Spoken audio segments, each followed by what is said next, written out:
متفق علیہ روایت، امام بخاری اور امام مسلم نے دونوں نے نقل کی روایت، اور روایت سن کے ایمان تازہ ہو جاتا ہے اور اپنے گناہ یاد آ جاتے ہیں بندے کو کہ یا اللہ میں اتنا گناہ گار، اتنا سیاہ کار، اس کے باوجود بھی تیری رحمت کتنے عروج پر ہے۔ امام بخاری اور مسلم نے نقل کیا کہ کل قیامت کا منظر ہوگا، ایک شخص جہنم کا عذاب بھگت کر جنت کی طرف آ رہا ہوگا، اس کو جنت کی طرف تھوڑا سا راغب کیا جائے گا، تو وہ دور ایک درخت کو دیکھے گا، اللہ سے دعا کرے گا کہ یا اللہ مجھے اس درخت کا سایہ عطا فرما دے۔ اللہ فرمائے گا تو اس کے بعد کچھ اور تو نہیں مانگے گا؟ کہے گا نہیں یا رب العالمین صرف اس کا سایہ عطا فرما دے اور کچھ نہیں مانگا۔ اللہ تعالیٰ اسے سایہ عطا فرما دے گا، اس سائے کے اندر جا کر اس چشمے سے پانی پیے گا، لطف اندوز ہوگا، اپنی پیاس بجھائے گا اور سکون حاصل کرے گا، درخت کے نیچے بیٹھ جائے گا، پانی وغیرہ پی لے گا، تو اس کی نظر ایک اور درخت پہ پڑے گی جو اس سے اور زیادہ حسین ہے، اس سے بڑا بھی ہے، اس سے حسین بھی ہے اور خوبصورت بھی ہے۔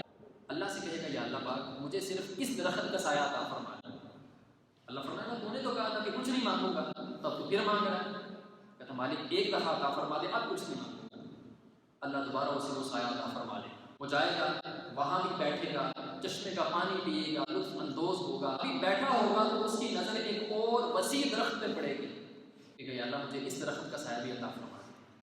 اللہ فرمائے گا تو نے بھی تو کہا تھا کہ یا اللہ کچھ نہیں مانگوں گا، پھر تو مانگتا جا رہا ہے۔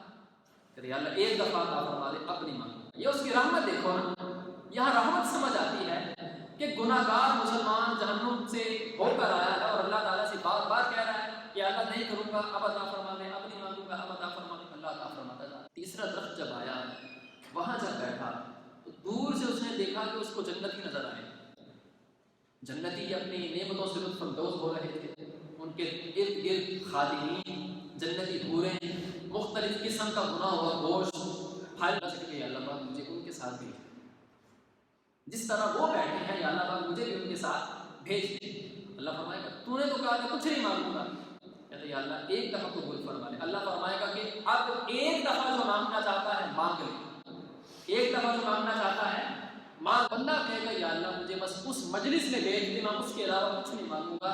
حدیث کے الفاظ ہیں کہ اللہ تعالیٰ اس کے مانگنے سے 10 گنا زیادہ، اس کے مانگنے سے 10 گنا زیادہ اسے اجر عطا فرمائے گا۔ یہ حدیث کے الفاظ ہے، بخاری اور مسلم کی متفق علیہ روایت۔ سب سے پہلا فرمان سورہ فاتحہ کے اندر یہ ہے نا الرحمن الرحیم، کہ وہ بڑا رحمان ہے اور بڑا رحیم ہے، بڑا رحمان ہے اور بڑا ہی رحیم ہے۔ اور آگے والا لفظ مالک یوم الدین، کہ وہ یوم جزا کا بھی مالک ہے۔ یہاں قرآن کا اسلوب سمجھنے کی ضرورت ہے کہ اللہ نے جہاں بھی رحمت کا ذکر کیا ہے وہیں اپنے عذاب کا بھی ذکر کیا ہے۔ جہاں اپنی رحمت کو بتایا ہے کہ میں کتنا رحمان ہوں، کتنا رحیم ہوں، وہاں اللہ تعالیٰ نے شان جباریت کی بیان کی ہے، شان قہاریت کی بیان کی ہے کہ لوگوں میری رحمت بہت بڑی ہے، رحمت بہت بڑی ہے، لیکن رحمت کی امید پر کہیں گناہ نہ کرتے رہو، میرا عذاب بھی بڑا سخت ہے۔ قرآن میں اس کا مطالعہ کریں تو ایک مقام پر اللہ تعالیٰ فرماتا ہے کہ نبئ عبادی انی انا الغفور الرحیم، کہ محبوب اپنے لوگوں کو بتا دیجئے، اپنے ساتھ والے لوگوں کو، اپنے امتیوں کو یہ اعلان کر دیجئے، خبر دے دیجئے کہ میں بڑا رحمان بھی ہوں، رحیم بھی ہوں، بخشنے والا بھی ہوں۔ انی انا الغفور الرحیم، بتا دیجئے کہ میری جو شان بخشش ہے وہ بہت بڑی ہے، میری جو شان رحمت ہے وہ بہت بڑی ہے۔ اور آگے فرمایا لیکن یہ یاد رکھنا کہ وَأَنَّ عَذَابِي لَشَدِيدٌ، میرا عذاب بھی بڑا سخت ہے۔ جہاں رحمت کا بتایا اس کے آگے اللہ نے اپنے عذاب کا بھی ذکر کیا ہے۔ ہمیشہ انسان کو خوف اور امید کے درمیان میں رہنا چاہیے، خوف اور امید۔ خوف کس بات کا؟ کہ ہر وقت انسان کے دل میں ڈر ہو کہ اللہ دیکھ رہا ہے، اللہ دیکھ رہا ہے اور اس کی فرما برداری کرنی ہے، اس کے احکام پر عمل کرنا ہے اور اس کے بتائے ہوئے چیزوں کو فالو کرنا ہے، یہ اس کا خوف ہے۔ اور اس کی منع کی ہوئی چیزوں سے بچنا ہے، حرام کردہ چیزوں سے بچنا ہے، یہ اللہ کا خوف ہے۔ اور امید کیا ہے؟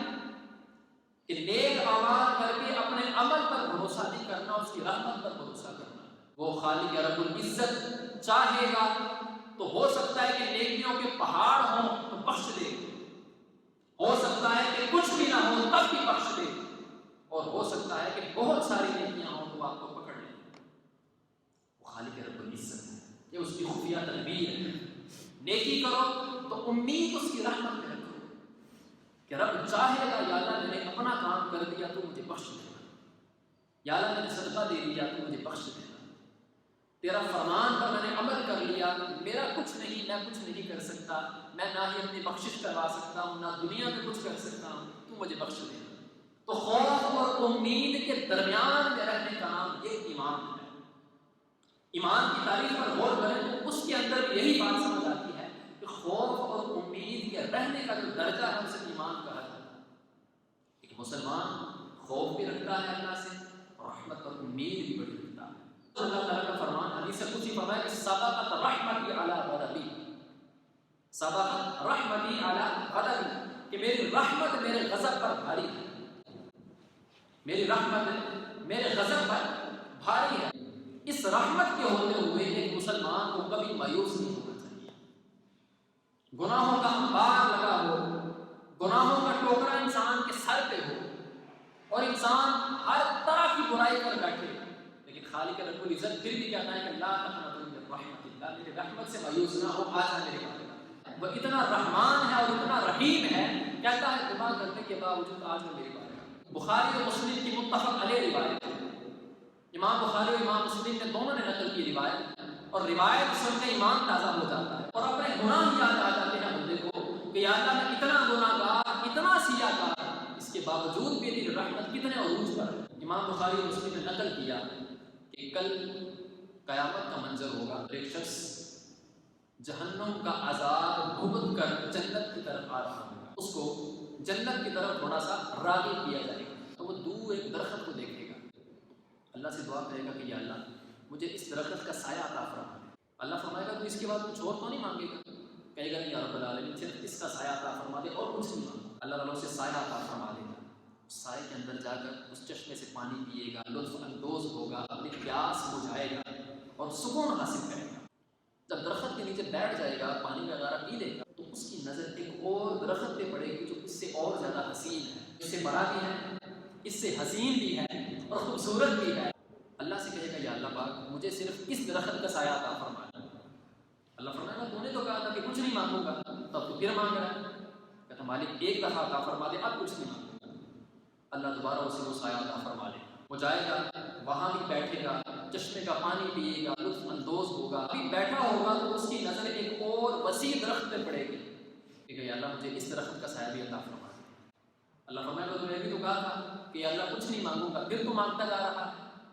کہ یا اللہ ایک دفعہ عطا فرما دے، اب نہیں مانگوں گا۔ یہ اس کی رحمت دیکھو نا، یہاں رحمت سمجھ آتی ہے کہ گناہ گار مسلمان جہنم سے ہو کر آیا ہے اور اللہ تعالیٰ سے بار بار کہہ رہا ہے کہ اللہ نہیں کروں گا، اب عطا فرما دے، اب نہیں مانگوں گا، اب عطا فرما دے، اللہ عطا فرماتا تھا۔ تیسرا درخت جب آیا، وہاں جب بیٹھا تو دور سے اس نے دیکھا کہ اس کو جنتی نظر آئے، جنتی اپنی نعمتوں سے لطف اندوز ہو رہے تھے، ان کے ارد گرد خادمین، جنتی حوریں، مختلف قسم کا بنا ہوا گوشت، پھل سکتے ہیں۔ اللہ پاک مجھے ان کے ساتھ بھیج، جس طرح وہ بیٹھے ہیں یا اللہ پاک مجھے بھی ان کے ساتھ بھیج دے۔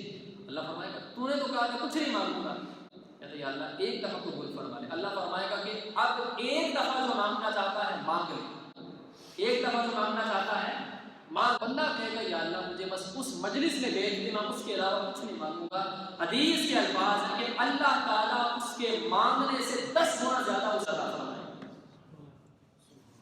اس کے مانگنے سے 10 گنا زیادہ اسے اجر عطا فرمائے گا۔ یہ حدیث کے الفاظ ہے، بخاری مسلم کی متفق علیہ روایت۔ بندہ کتنا گناہ گار، کتنا سیاہ کار، کتنا اسیاں شعار، لیکن خالق کی رحمت کو دیکھو یار، خالق کا کرم کو دیکھو، اس کی بندے پر شفقت کو دیکھو کہ اس کے باوجود وہ اتنا رزق عطا کرتا ہے، جنت میں لے کے جا رہا ہے، اور گناہ کرنے کے باوجود بھی وہ اس قدر رحمت کی اس کی نگاہ ہے کہ بندہ حیران اور پریشان رہتا ہے۔